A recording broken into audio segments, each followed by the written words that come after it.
বিসমিল্লাহির রহমানির রহিম। আমি তামান্না আক্তার। আজকে আবারও আপনাদের সাথে হাজির হলাম নতুন একটি টপিকস নিয়ে। চলেন।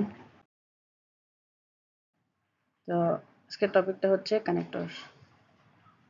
এটা বিশেষ করে দশম ভোকেশনালদের জন্য। তো তাদের 10 নং এই কানেক্টরসটা আসে। কানেক্টরগুলো উপরে বক্স আকারে দেওয়া থাকবে আর এইখানে 6টা সেন্টেন্স থাকবে, ঠিক আছে? তো এখানে 6টা সেন্টেন্স থেকে যে কোনো 4টা সেন্টেন্স আনসার করতে হবে। যেমন এখানে কানেক্টরগুলো কি কি আছে আমরা একটু দেখে নিই। Or, last, if, though, since, unless, as if, both, nor, for. এছাড়াও আরও অনেকগুলো কানেক্টর আছে যেগুলো যেমন then, that, which, it is time, it is high time. অনেকগুলো কানেক্টরস আছে। তো আমরা আজকে 5টা কানেক্টরসের রুলস নিয়ে আলোচনা করব।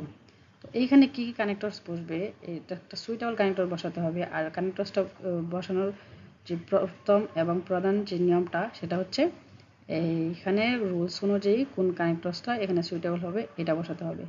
তো এটা বোঝার জন্য আমাদের কানেক্টরস রুলসগুলো পড়তে হবে। তো চলেন দেখি। আচ্ছা, এখানে এটা আমরা রুলস আগে পড়ি তারপর দেখব। আমাদের রুলস নাম্বার 1, ইফ। ইফ অর্থ কি? যদি। এখানে ইফ যুক্ত কন্ডিশন আমরা পড়ছি 3টা। একটা হচ্ছে প্রেজেন্ট কন্ডিশন, একটা হচ্ছে ফার্স্ট কন্ডিশন, একটা হচ্ছে first condition, second condition and third condition. তো আমরা ফার্স্ট কন্ডিশনটা কি? ফার্স্ট কন্ডিশনটা হচ্ছে আমরা জানি ইফ যদি কানেক্টরটা বসে তো ওইখানে অবশ্যই 2টা সেন্টেন্স থাকবে। কয়টা সেন্টেন্স? 2টা সেন্টেন্স। প্রথম সেন্টেন্সে যদি বি1 হয়, ভার্ব প্রেজেন্ট ফর্ম হয়, আর পরেরটা যদি ভার্বের প্রেজেন্ট ফর্মের পূর্বে উইল থাকে অর্থাৎ ফিউচার টেন্স, ওই ক্ষেত্রে আমরা ইফ বসাবো। অথবা যদি একটা সেন্টেন্সে ভার্বের ফার্স্ট ফর্ম হয় এবং পরবর্তীতে উড প্লাস বি1 থাকে, ওই ক্ষেত্রে আমরা কানেক্টর ইফ ইউজ করবো। অথবা হ্যাড প্লাস বি3 আর ওই সেন্টেন্সে থাকবে আরেকটা সেন্টেন্স থাকবে উড হ্যাভ প্লাস বি3, ওই ক্ষেত্রে আমরা কানেক্টর ইফ ইউজ করব। এই 3টা কন্ডিশন বাদে আরেকটা যেটা হয়, যেমন ড্যাশ অর্থাৎ শূন্যস্থানের পরে আই ওয়্যার, হ্যাঁ, মানে আমি আমি যদি হতাম, এটা কল্পনা, ওই ক্ষেত্রে আমরা কি ইফ বসে। তো চলেন একটা একটা করে এক্সাম্পল দেখি। এখানে বলছে you call me, I will come. এই যে আমাদের প্রথম যে রুলসটা ইফের, এখানে কল বি1, এখানে উইল প্লাস কাম বি1, ঠিক আছে? তো এই ক্ষেত্রে আমরা এখানে ইফ বসাবো। যেমন আনসারটা কি? If you call me, I will come. আর সেকেন্ডটা কি? এখানে স্টাডিটা আছে বি2 আর এখানে উড প্লাস বি1, ওই ক্ষেত্রে আমরা কি কানেক্টর ইউজ করবো? ইফ। এই যে ইফ আনসার। আরেকটা যেটা বলছিলাম যে আই ওয়্যার যদি থাকে, তো ওই ক্ষেত্রেও কানেক্টর কি বসে? ইফ বসে। যেমন এখানে বলছে আই ওয়্যার এ কিং, মানে ইফ মানে কি? যদি আমি রাজা হতাম, if I were a king. ওকে।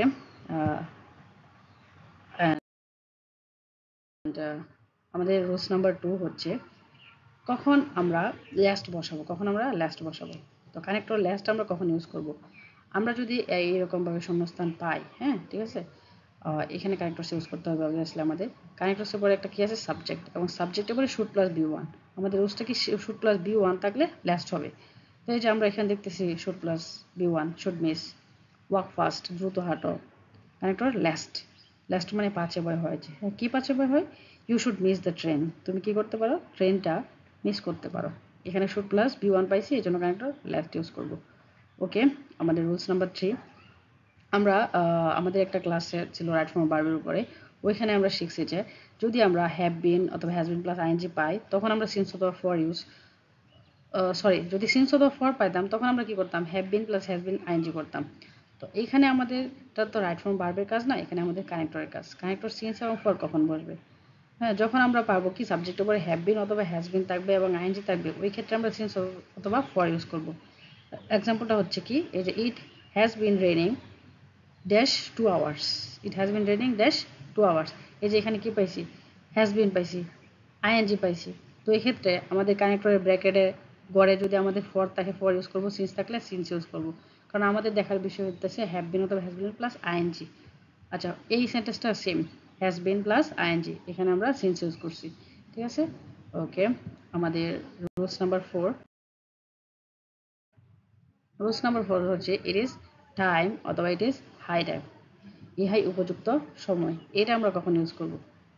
হ্যাঁ, ইট ইজ টাইম অথবা it is high time use করতে হলে আমাদেরকে দেখতে হবে যে এখানে এখানে আচ্ছা আমি একটু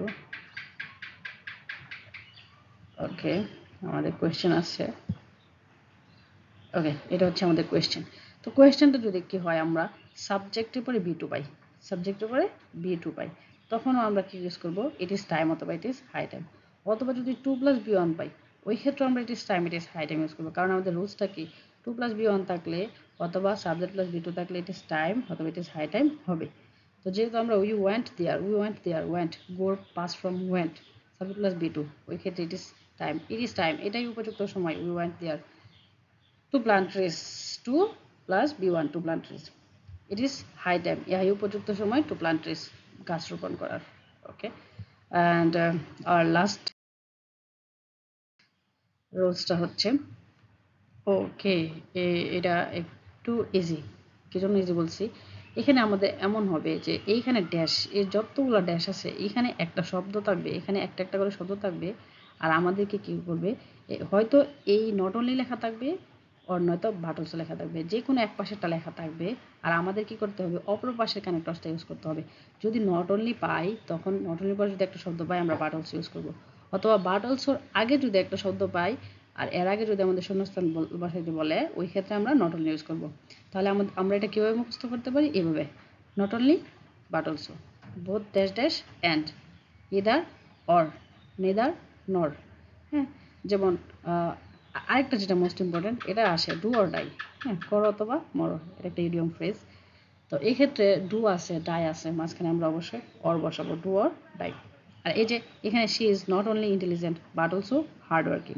সে যে শুধু বুদ্ধিমান তো হবে না বুদ্ধিমতী যেহেতু সে যে শুধু বুদ্ধিমতী তা নয় সে কি অনেক কঠোর পরিশ্রমী তো যদি আমরা এখানে ধরেন এখানে বাট অলসো নাই লেখা আছে she is not only intelligent dash hard working ওই ক্ষেত্রে আমরা যেহেতু নট অনলি পাইছি বাট অলসো ইউজ করবো অথবা যদি বাট অলসো থাকতো এখানে শূন্যস্থান থাকতো তাহলে এখানে নট অনলি কানেক্টরটা ইউজ করতাম ওকে আশা করি এই জিনিসটা বুঝতে পারছেন যেমন এখানে both Rahul dash Rina R attending the seminar এখানে যদি ড্যাশ থাকতো তখন আমরা এখানে অ্যান্ড ইউজ করতাম কারণ আমরা শিখছি বোথ ড্যাশ ড্যাশ অ্যান্ড আবার এখানে যেহেতু ইদার আছে অবভিয়াসলি এখানে অর বসাবো ঠিক আছে আচ্ছা তো এই পর্যন্ত আমাদের রুলসটা তো এখানে আমরা একটা স্যাম্পল নিছি এখান থেকে এটা আমরা কমপ্লিট করবো ওকে আমরা ইদার পাইছি না তো আমরা একটু বড় আগে একটু রুলসটা পড়ছিলাম যে ইদার পাইলে কি করতে হয় হ্যাঁ আপনারা বলেন দেখি আপনার কি হয় আনসারটা ইদার নর ওকে আর এখানে ডু কি হবে or do or die has been plus ING তাহলে কি হবে সিন্স অথবা